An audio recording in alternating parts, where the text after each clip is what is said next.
Now this next thing is about the English language. It's about little expressions we use. We all say them, the little sayings and expressions that we use all the time, most of us, and we never really seem to examine these expressions very carefully at all. We just sort of say these things as if they really made sense.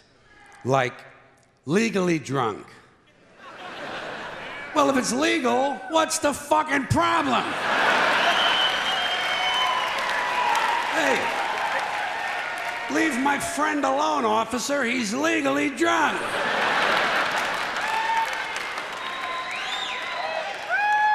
You know you can stick it.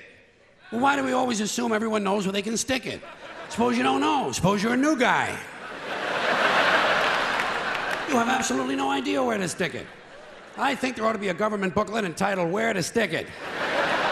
Now that I think of it, I believe there is a government booklet like that. They send it to you on April 15th.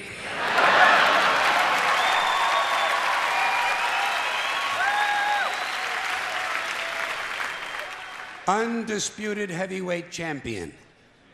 Well, if it's undisputed, what's all the fighting about?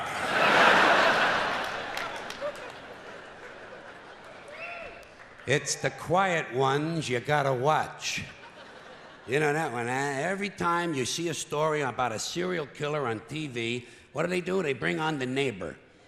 And the neighbor says, well, he was always very quiet. And someone in the room says, it's the quiet ones you gotta watch. This sounds to me like a very dangerous assumption. I will bet you anything that while you're watching a quiet one, a noisy one will fucking kill you. Suppose you're in a bar and one guy's sitting over on the side reading a book, not bothering anybody. Another guy standing up at the front with a machete, banging it on the bar, saying, I'll kill the next motherfucker who comes in here. Who are you gonna watch? You're goddamn right. Lock him up and throw away the key. This is really stupid. Where are you gonna throw the key? Right out in front of the jail? His friends will find it. How far can you throw a key? 50, 60 feet the most. Even if you lay it flat on its side like that and you scale it, what do you get? An extra 10 feet, tops. This is a stupid idea, needs to be completely rethought. Down the tubes. Hear that one a lot. People say, the country is going down the tubes. What tubes? Have you seen any tubes? Where are these tubes? And where do they go? And how come there's more than one tube? It would seem to me, one country, one tube. What, does every state all of a sudden have to have its own tube now? One tube is all you need. What, a tube that big? Somebody would have seen it by now. Somebody would have said, hey, Joey, look at the fucking tube. Big ass fucking tube over here. You never hear that. You know why? No tubes. We don't have tube one. We are essentially tubeless. Takes the cake. You know? Say, boy, he really takes the cake. Where? Where do you take a cake? To the movies? You know where I would take a cake? Down to the bakery to see the other cakes. And how come he takes the cake? How come he don't take the pie? Pie is easier to carry than the cake. Easy as pie. Hey, wait. Cake is not too hard to carry either. Piece of cake. The greatest thing since sliced bread. So this is it, huh, folks? Couple of 100,000 years.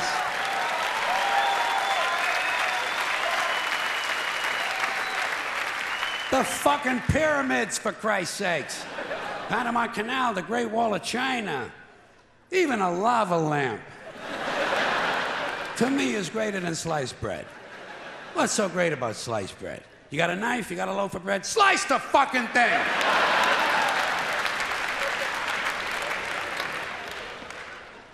And get on with your life. Out walking the streets. You know, guy gets a parole, They say, now instead of being in prison, this guy is out walking the streets. How do we know? Maybe the guy's home banging the babysitter. Not everybody gets a parole is out walking the fucking streets. A lot of times they steal a car, you know. And we ought to be glad. Thank God he stole a car. At least he's not out walking the streets. Fine and dandy. That's an old-fashioned one, isn't it? Yeah. Say to a guy, how are you? He says, fine and dandy. Not me. I never say that. You know how come?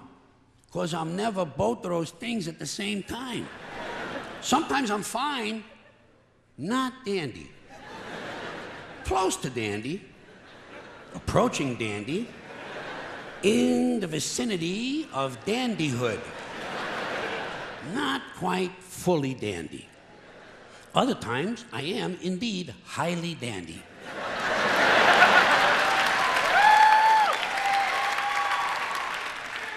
However, not fine. One time, 1965, August, for about an hour. I was both fine and dandy at the same time. But nobody asked me how I was. And I could have told him. I could have told him. I could have told him. I could have said to the person, fine and dandy. I consider it a lost opportunity. Walking papers. You know, guy gets fired. You say, geez, poor guy. Well, they give him his walking papers today. Did you ever get any walking papers? Seriously? Believe me, in my life, I got fired a lot of times. You can tell. Never got any walking papers. Never got a pink slip either. You know what I would get? A guy would come around to my desk and say, get the fuck out of here!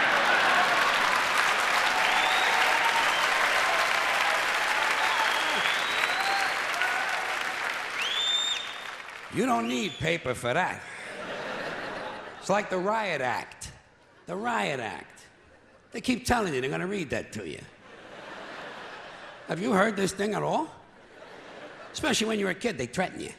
You wait till your father comes home, he's going to read you the Riot Act. Tell him I already read it myself. And I didn't like it either. I consider it wordy and poorly thought out. He wants to read me something. How about the Gentleman's Guide to the Golden Age of Blowjobs?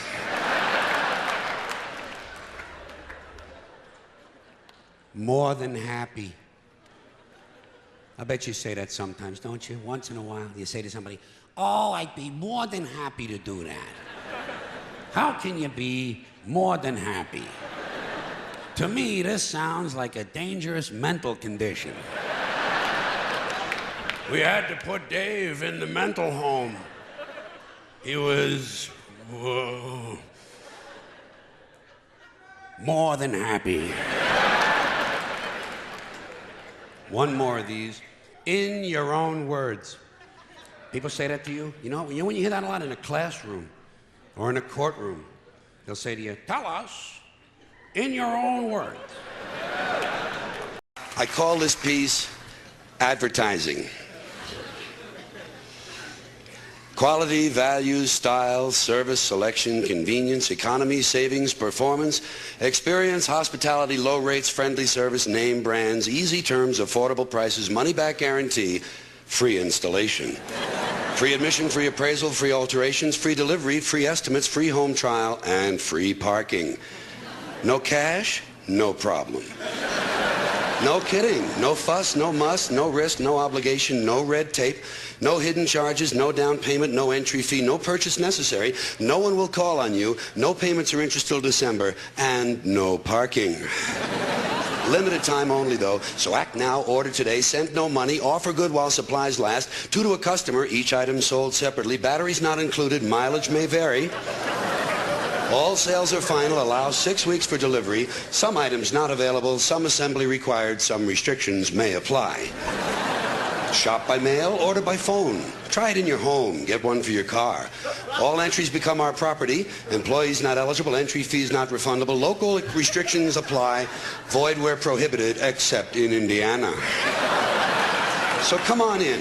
Come on in for a free demonstration and a free consultation with our friendly professional staff. Our courteous and knowledgeable sales representatives will help you make a selection that's just right for you and just right for your budget. And say, don't forget to pick up your free gift.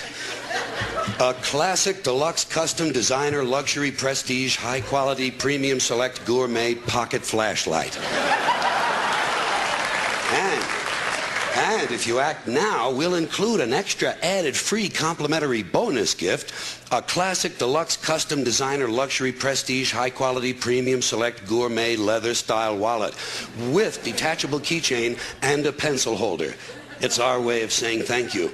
And if you're not completely satisfied, you pay nothing. Simply return the unused portion for a full refund, no questions asked. It's our way of saying thank you. Keep your free gift. Actually, it's our way of saying bend over just a little further and let us stick this big dick into your ass a little bit deeper.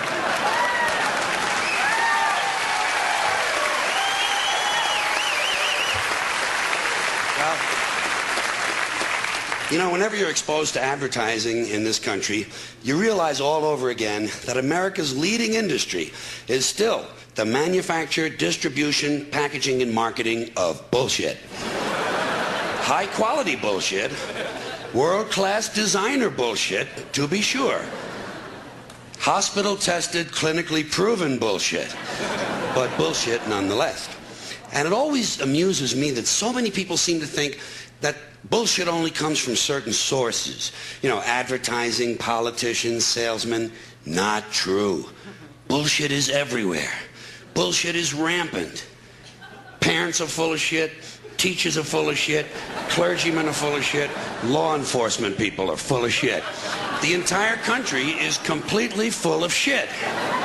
In fact, this country was founded by a group of slave owners who told us that all men are created equal. That is what's known as being stunningly full of shit. And you know,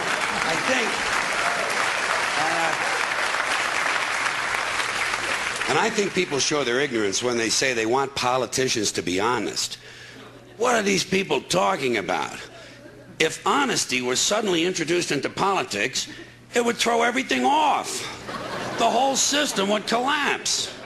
And I think deep down the American people know that. The American people like their bullshit out front, where they can get a good, strong whiff of it. That's why they re-elected Clinton.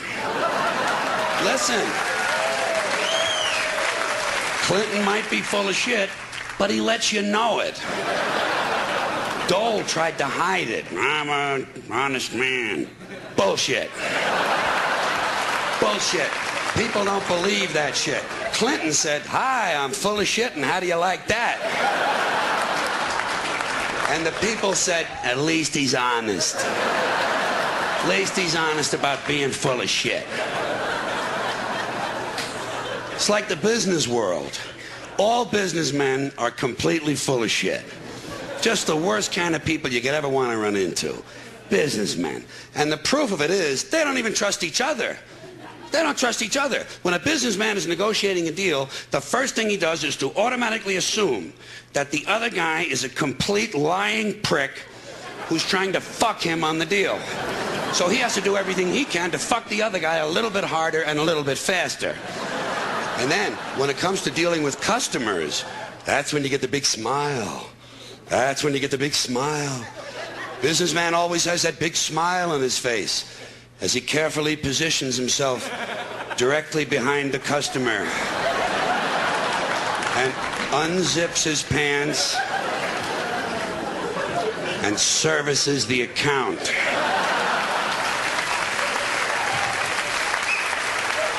We specialize in customer service. You heard that? Now you know what it means. Whoever coined the phrase, let the buyer beware, was probably bleeding from the asshole.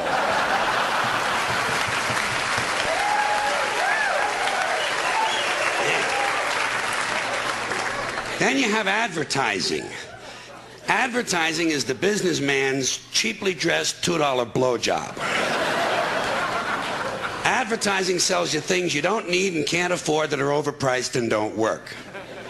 And they do it by exploiting your fears and insecurities. And if you don't have any, they'll be glad to give you a few by showing you a nice picture of a woman with big tits. That's the essence of advertising. Big tits. Threateningly big tits. And speaking of big tits, what about show business? Show business, completely dishonest, corrupt, and full of shit, but in a nice way. Plenty of expensive drugs and perverted sex. If you're gonna be full of shit, might as well enjoy your work. Then you have the media. Not just the news media, let's include them all. The media are almost literally exploding with bullshit because they're located right at the crossroads of all the other bullshit. The media are made up of equal parts advertising, politics, business, public relations, and show business. These people are sitting right at bullshit junction. There's enough bullshit in the media for Texas to open a branch office. And you still have enough left over to start 2 law firms and a Christian bookstore.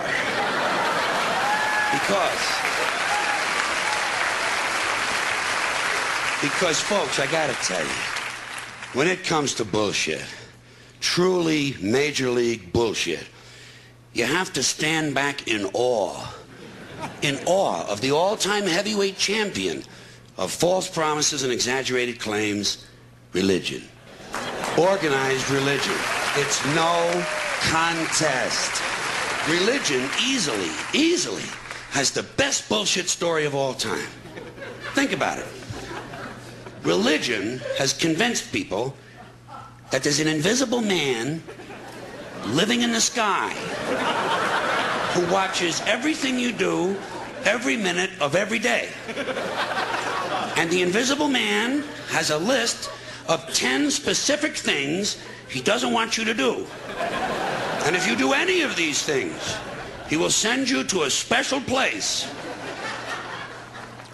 of burning and fire and smoke and torture and anguish for you to live forever and suffer and burn and scream until the end of time. But he loves you. He loves you. He loves you, and he needs money. He always needs money.